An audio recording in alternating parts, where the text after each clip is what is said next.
וזהו המשך ישיר לפרק הקודם. אז אם עדיין לא ראיתם אותו, לחצו כאן. הפרק הזה יחכה לכם כשתסיימו.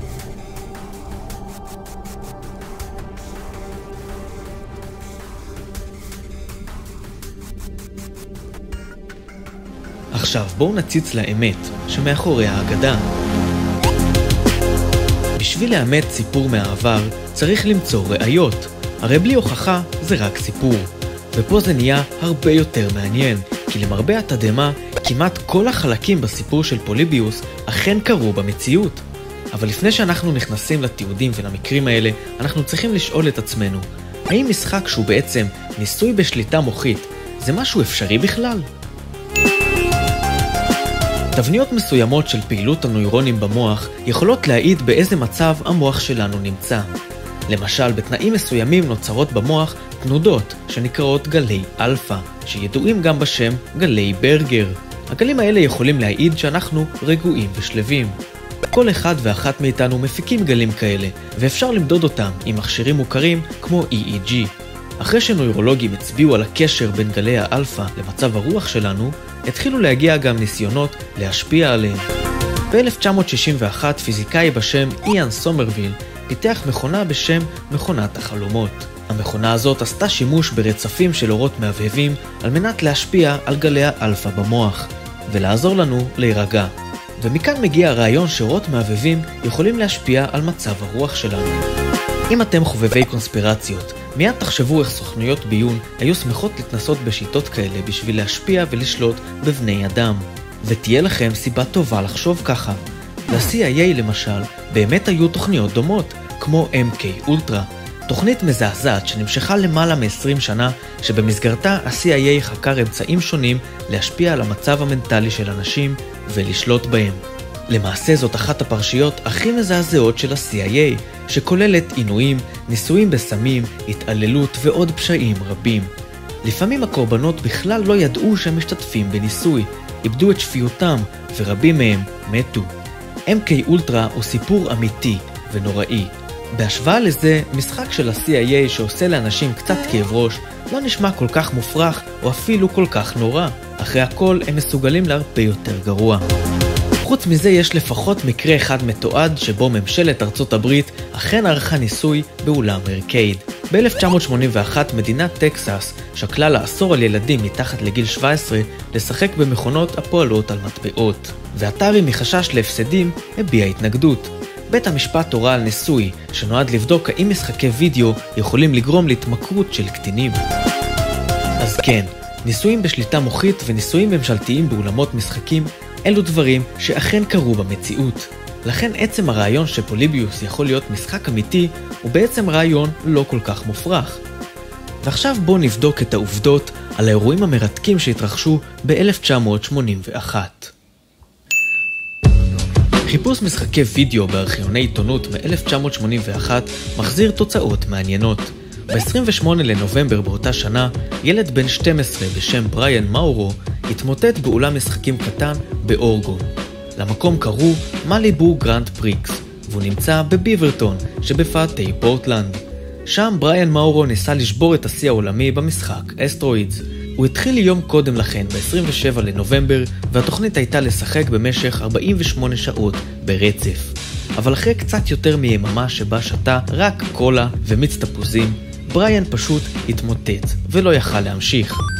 למרבה הפלא, בדיוק באותו מקום ובאותו יום, ילד נוסף התמוטט מול מכונות הוידאו. זה היה מייקל לופז, בן 14, ששיחק במשחק טמפסט. באחד המקורות שמצאתי, הוא סיפר את מה שקרה באותו יום. הראש שלי התחיל להרגיש מוזר, ואז הראייה שלי התשתשה. ראיתי אורות מהבהבים. פתאום הרגשתי בחילה וצלעתי החוצה למגרש החנייה. שם הכיתי. אחד החברים ניסה ללוות אותי הביתה, אבל לא הצלחנו להגיע. זה נהיה כל כך גרוע שלא יכולתי לדבר ולא יכולתי ללכת. התמוטטתי בחצר של מישהו, התגלגלתי על הדשא וצרחתי. זה הרגיש כאילו הראש שלי הולך להיפתח. כן, זה נשמע בדיוק כמו בסיפור על פוליביוס, אבל מה שלופז מתאר זה בעצם את הפעם הראשונה שהייתה לו מיגרנה. זאת הייתה המיגרנה הראשונה שלי, בכל חיי מאז היו לי כאלה מדי פעם, אבל זה היה מפחיד כי לא ידעתי מה קורה לי באותו רגע. מי שלקח את האירועים האלה לתשומת ליבם הם החברים של מייקל. הוא מספר שהם החליטו שהמשחק פגע במוח שלו. הם היו משוכנעים שהמשחק גרם לי נזק. בבית הספר הם דיברו על זה שהמשחק מסוכן. אמרתי להם לא, זאת רק מיגרנה, אבל מכיוון שהייתי בסדר עד אותו זמן, הם החליטו שזאת אשמת המשחק. אחרי התקרית היה קשה למצוא את המשחק, כאילו הוא נעלם לפתע. תמיד חשבתי שזה מוזר. הדמיון להגדה של פוליביוס יוצא דופן, אבל אם מדובר סך הכל במשחק טמפסט שגרם מיגרנה לילד אחד, זה עדיין לא מסביר את ההיעלמות המסתורית שגם היא נמצאת בעדות של מייקל לופז. אז מי לקח את טמפסט מעולם המשחקים הנידח בביברטון? התשובה תפתיע אתכם. מסתבר שממש באותם ימים ל-FBI היו הרבה סיבות להתעניין בתעשיית המשחקים. דבר ראשון, מפעילים של אולמות ארקייד יכלו להפוך את מכונות המשחקים התמימות למכונות הימורים.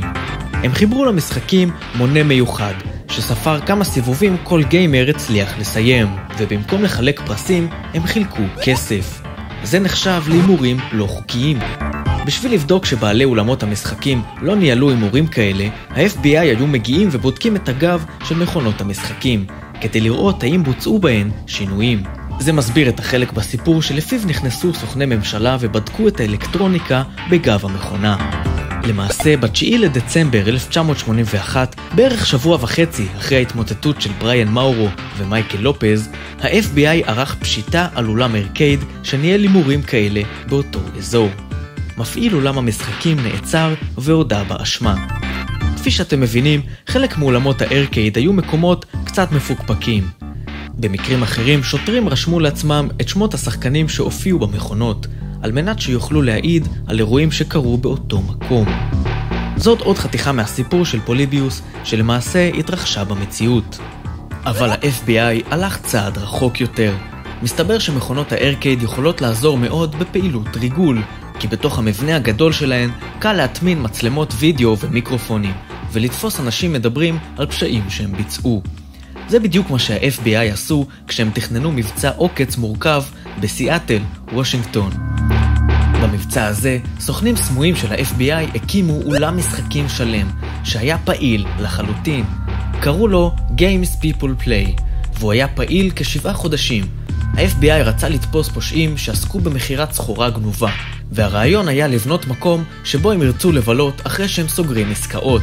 במהלך הבילוי והמשחק, אם הם היו מזכירים את העבירות שביצעו, הם בעצם היו מוקלטים והפלילו את עצמם. אחד המשחקים הכי מדוברים שבדיוק יצאו באותה תקופה היה טמפסט. ומסתבר גם שהזכוכית שכיסתה אותו התאימה בצורה נפלאה להסתרת מצלמה ומיקרופון בגוף המכונה.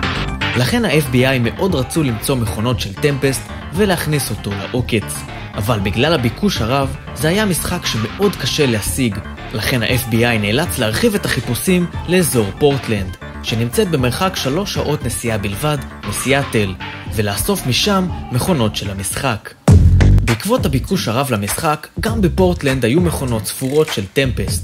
המפיץ היחיד של מכונות ארקייד באזור באותן שנים היה טוד לוי, והרישומים שלו מאשרים שמליבו גרנד פריקס קיבלו מכונת טמפסט.